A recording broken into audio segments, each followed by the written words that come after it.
Good evening and welcome to Chasing the Facts. Tonight, our guest is State Representative Simon Cataldo.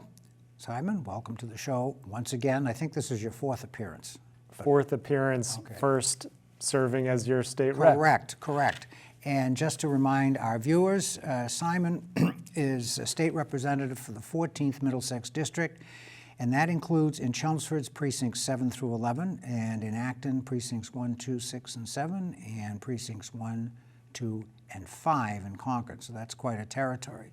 So as you know, we usually have our guests do a brief bio, but I think you've probably done that 2 or 3 times. So we'll skip that, and we'll just get into the conversation. So we have some topics that we'd like to cover, and Simon has indicated that he's got some interest in addressing a few issues, but I do have to ask the first question, which is 2 months into your first term, any question marks? Are we surprised at anything? Did it meet your expectations? Maybe you want to just take a minute and tell us about that experience being a new Massachusetts state legislator. Thanks, Sam. The first thing that struck me when I walked in there to get sworn in on January 4th was just how beautiful that building is. You know, you can't help but feel excited and a little bit emotional walking into that place. And I still have that feeling a couple of months later every time I go to work in the State House. It's just such a privilege to be serving our district there. You know, another thing that has struck me, not necessarily a surprise, but the other folks in the legislature have been very eager to reach out and help.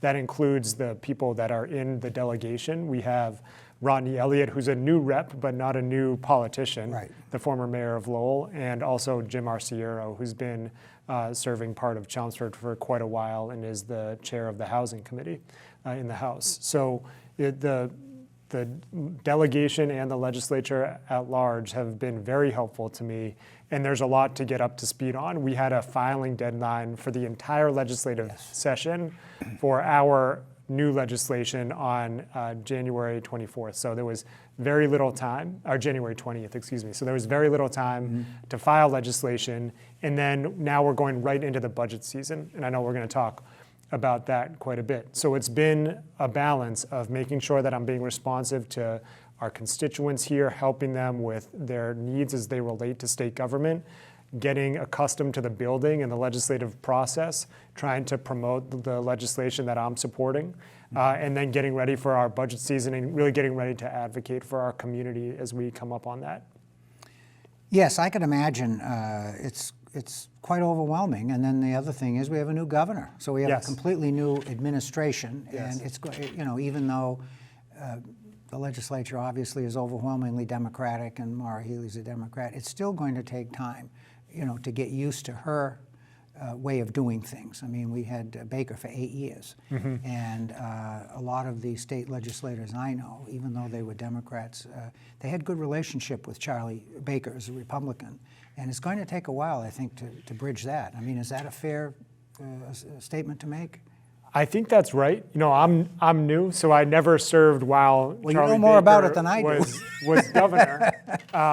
But we're already seeing that the new governor, Maura Healey, is making her own imprint, and she's creating kind of her own administration in the way that she deems fit. We're seeing that with the budget. She's been even more aggressive with tax relief and competitiveness measures than Charlie Baker, a Republican, was at the end of his administration. And we see that with the estate tax and what she's proposing with the estate tax. We see that with the short-term capital gains tax. We see that with things like the child tax credit of up to $600 per dependent, which would really help out a lot of people in Chelmsford and the rest of our district. You know, it's funny you talk about that because I did get a preliminary look at, you know, her budget. And of course, the first thing I notice as a Chelmsford resident is we get quite a kick in the, and again, people have to remember, I'll just remind the audience that governor's budget is a proposal. It still has to get through the legislative process, and if history is any indication, there will be some modifications. That's right. But she starts off by giving us an 18% boost in local aid for Chapter 70. This is something that we've been asking for years. And I look at that, and then I look at the towns around us, Westford and so forth, and they're getting the standard, whatever the number is per child. I forget what the, $40, $50, whatever it is. But her proposal is to give us quite a boost. And I'm saying, I wonder if there's some recognition that there has been an inequity. And we've talked about this before. Yes. So that was quite a thing. And the other thing that, and I'm going to ask you to comment, that I noticed, I think Maura Healey generally has the perception is that she is somewhat left on the political scale. So to see proposals made by her to actually reduce some aspects of the tax code is shocking to me. When I saw she's proposing to, virtually eliminate the capital gains tax, by raising it. I forget what the numbers are.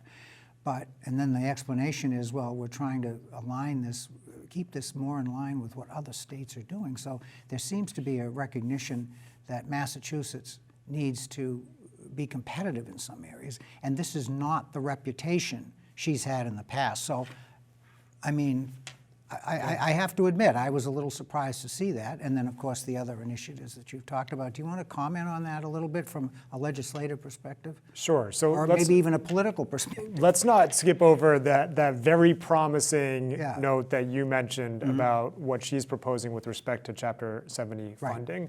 You and I have talked about this on and off the air. I've talked about this with town officials, folks at the doors. The town of Chelmsford understands that Chapter 70 has been a real challenge historically, and the impacts of providing equitable Chapter 70 funding to Chelmsford would not just affect the schools and the families with children in the school system. It would affect the entire town's budget, and this would be wonderful if this is what we see as the final budget. As you noted, Sam, we can't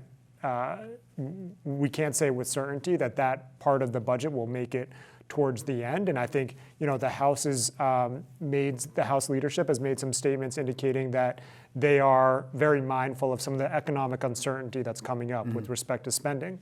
But I think we're going to see something. I think and this is a very promising sign for Chelmsford and for the Chapter 70 situation. It is, and the other things that I mentioned, are you generally in agreement with her initiatives, or do you see room for change?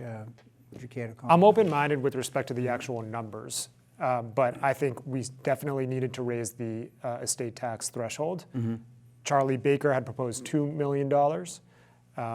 Maura Healey's proposing $3 million, and I'm going to be doing my due diligence, as everybody is, to try to figure out what the best number on that is. And the budget in the House, I think, will reflect what it's likely going to be in the end. But So we'll see. it looks like the cap will be raised. It may not be the $3 million that she's proposed. Right. A recognition of, I guess, competitiveness. I mean, I understand that with regard to the other states for competing in a business by also in general inflation. I mean, Yeah, Sam, I think it's partly about competitiveness, but it's in very large part to the realities of home value now. Of course. If you have lived in Chelmsford for a long time, and the value of your estate is over $1 million, including your homestead, that does not mean you are a wealthy person. It does not. And so $1 million is way too low for the 14th Middlesex District as an estate tax. That is punitive and it's unfair. And it's taxing middle-class people who have worked very hard just to continue to own their home. And maybe towards the very end of their life, they were able to pay off the rest of their mortgage. We should not be punishing those folks. So it needs to be higher than 1 million. The exact number, I'm not ready to say. To be determined. To be determined. Right. With respect to short-term capital gains, I think that relates more to competitiveness. I think the governor is right to be looking at modifying that. Good. That's all good news, I think. What about some of the other budget priorities? The proposals for tuition adjustments and so forth. We hear a lot about free tuition. Of course, it isn't free. I mean, somebody has to pay for it, but I think we understand what that means, you know, in terms of higher education and also public education. So if you could elaborate on that, that would be good as well. So the governor's proposed budget would make community college free for people 25 or over, give or take. Are there I any think income limitations on that, or is that just a general? it would be free. Okay, for free everybody, community college, not means tested. So I think it's important to provide community college to more people who need it. We are living in a world of limited resources. At the same time, we have this yawning gap. I hear from business owners, from all sorts of industries, especially in manufacturing, in the trades. We're not aligning our education system and preparing our workforce and getting a workforce development program that is a good fit with the economic needs that we have and the economic opportunities that we have, the lucrative job opportunities that we have in Massachusetts. And I think that expanding access to community college is one way of addressing that. If we want to have free community college, I have a different idea that wouldn't be taking hundreds of millions of dollars out of the budget. And that relates to our admissions system for higher education in Massachusetts. So Sam, and I filed a bill on this in the House, and it's got quite a few co-sponsors for it now. And the bill would look at 3 different types of admissions criteria that are basically, in effect, affirmative action for the wealthy and the well-connected. It's legacy preference. So you are more likely to get in if your parent went to that school. Donor relation preference. So you're more likely to get in if your family member donated a lot of money to the school. Or binding early decision. The only people who can do binding early decision are people for whom the financial aid equation is not an issue. Right. So you can only do binding early decision if you know that you can pay the $50,000 or $60,000 per year that it may cost to go to that school, which is only very wealthy people. And so what this bill says is that if you are a Massachusetts higher education institution and you implement those policies, then we're going to apply a public service fee that's based on your endowment.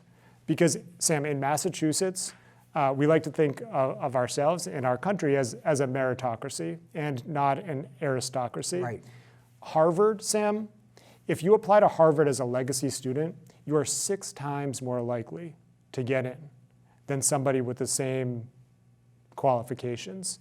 You know, the elite universities in our state and in the country, the elite liberal arts colleges are just systematically admitting people who are wealthy and well-connected over people who have just as good credentials. And that, you know, let me jump in a minute. That isn't, first of all, that doesn't surprise me, okay?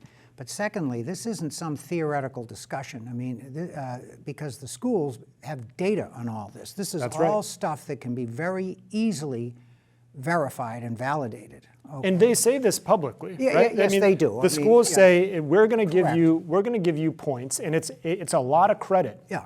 For somebody just because your mom or dad went to that school. Exactly, and if you're doing, if it's in the ratio of 6 to 1, that tells me that an awful lot of the other requirements are being waived, if you will, in preference of these people. So I'm very encouraged to hear that. I think you're on the right track. And Sam, one of the sad and frustrating parts about this is that our high schoolers in our community, they know the system is rigged.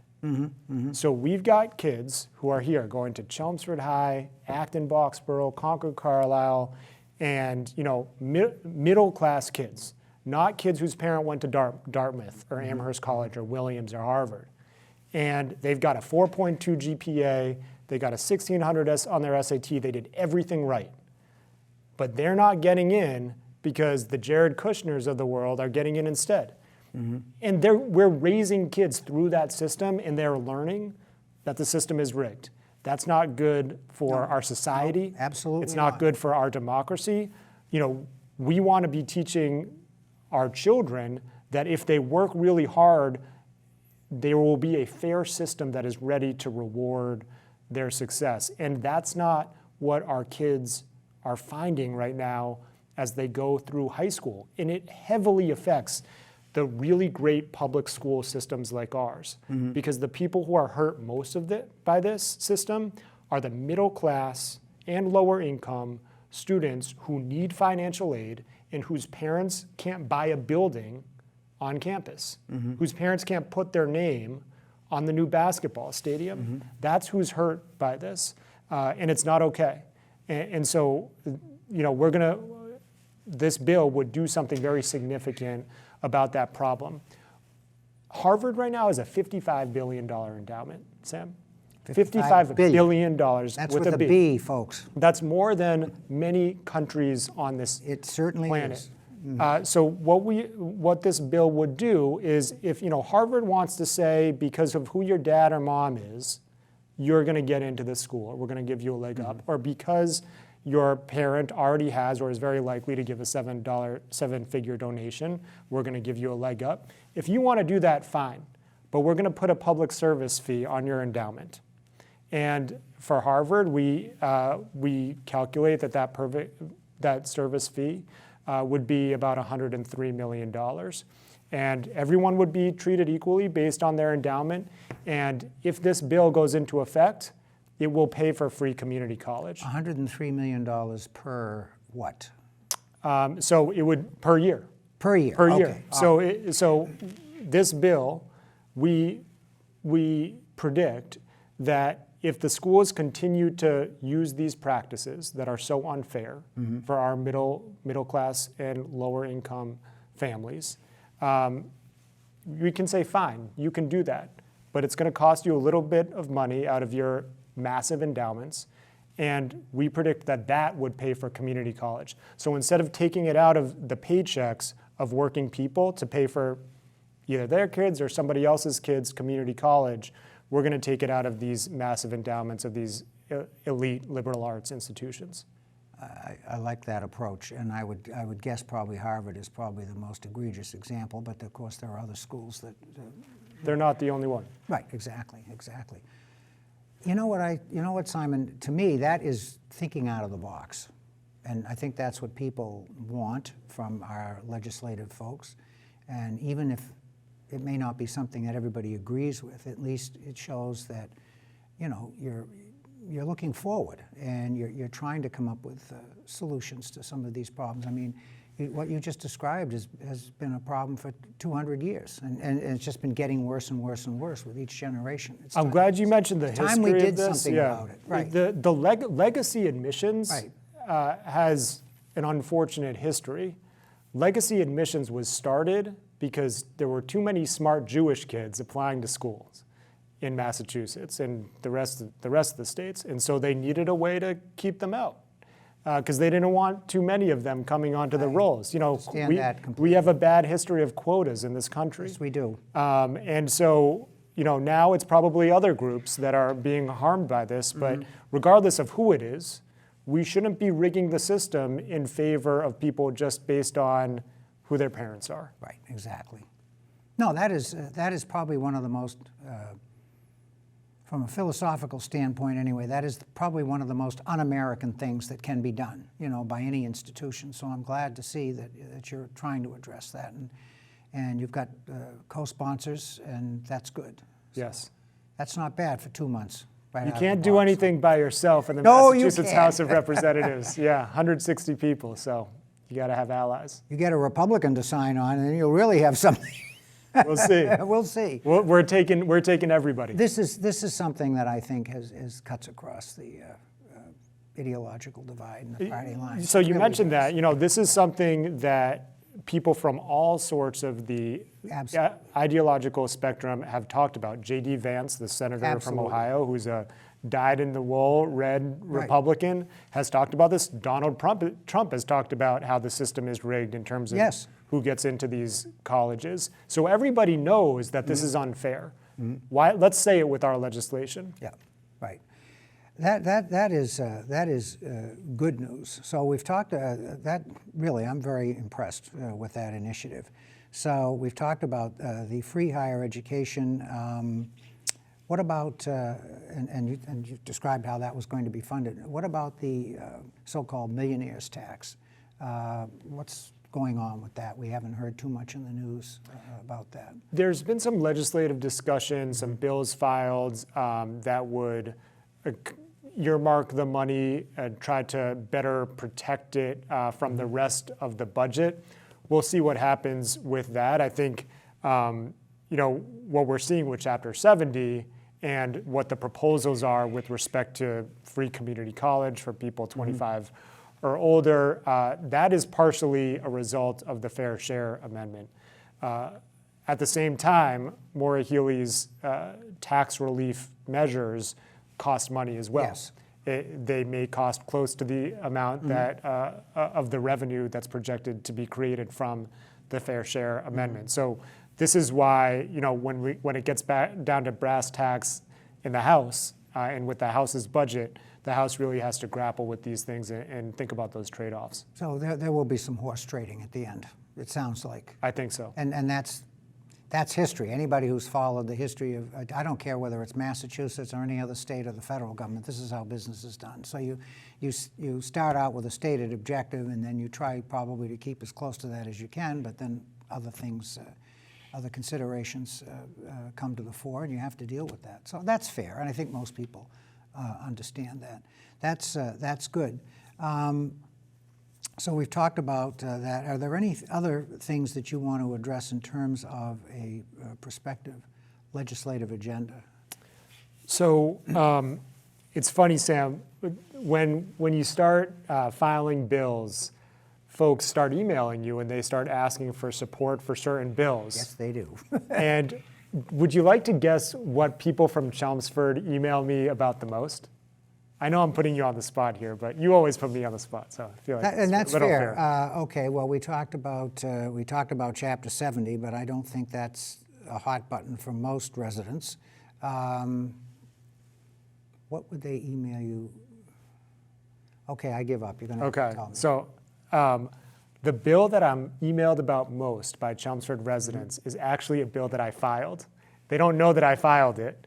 But I co-filed a bill with Representative Sean Garbely of Arlington to raise the pay rates through Mass Health for members of the workforce that serve people with intellectual or developmental disabilities. And as I'm sure you're aware, there's a really active constituency of folks here who work in that space or who have family members that are served by folks who work in that space. And so I'm very excited about this bill. This bill has a long an extensive group of co-sponsors, and it would raise to about $20 per an hour the pay for folks who serve that population. So I'm excited about that bill. The second issue and bill that's What are they getting now? far less than that, probably closer to 15 or We less. had a little preview of that on our last fall town meeting session, where we heard from some of the support folks in the school system that were part of that group. And I don't think the average person has any idea how much the individuals are compensated, but I know I was surprised when I saw some of those numbers, so I think that's probably a good initiative. In coming out of the pandemic, there's been a lot of attrition in the Yes. workforce in that industry, understandably. Those people have really hard jobs. They're working with a population of folks that went through a lot during the pandemic. And so making sure that we have a strong workforce in that area, I think is really important. The other issue is that there's been a bill filed, I did not file it, that would ban new pet store puppy and kitten sales. So you walk in the mall, you see a bunch of puppies being sold in a pet store, and there are a lot of problems with that practice in terms of the humane treatment of animals. And so I am getting a lot of communication from Chelmsford residents about that issue. Pro or con? They are pro the bill and con the practice. Okay, all right. Yes, Well, then yes. you're going in the right direction. So I'm going to break some news. I'm going to co-sponsor that bill proudly. go. And my legislative aide will put in that request later today. Well, that's good. We've got 2 months, so how many initiatives have you managed to turn into a bill form so far? We've talked about a couple here, so anything else? So in those 16 days, I filed 24 bills on behalf of our district. I have co-sponsored dozens. 24 bills in, yeah. Yes. So when on day 2, when you got in there and they said, listen, my friend, you have another 3 weeks to file legislation, you said, I better get on. Well, what that tells me is that you had an idea of what you wanted to do before you got there. I did, Yeah. and I also had some productive relationships that I started to form prior to getting in Yes. there. And so some of those bills are co-files with colleagues. So 2 state reps can be on the same bill. And so that's part of Well, it. I know that you talked to half the people in town before you, so that makes perfect sense. And another thing that's going on is I got my committee assignments. I'm Yes, really excited tell us about about the that. committee assignments. So I'm on the Workforce Development and Labor Committee, Good. which is going to be very active this session. I think there's strong leadership with Chair Josh Cutler in that committee, and I expect that we're going to see some really good work coming out of that committee. I'm on the Mental Health Committee in the House, which is also a critical issue for Chelmsford and for the rest of the district. And so I think that one will be active as well. I'm on the Financial Services Committee, which does work with banking, mortgages, insurance, things like that.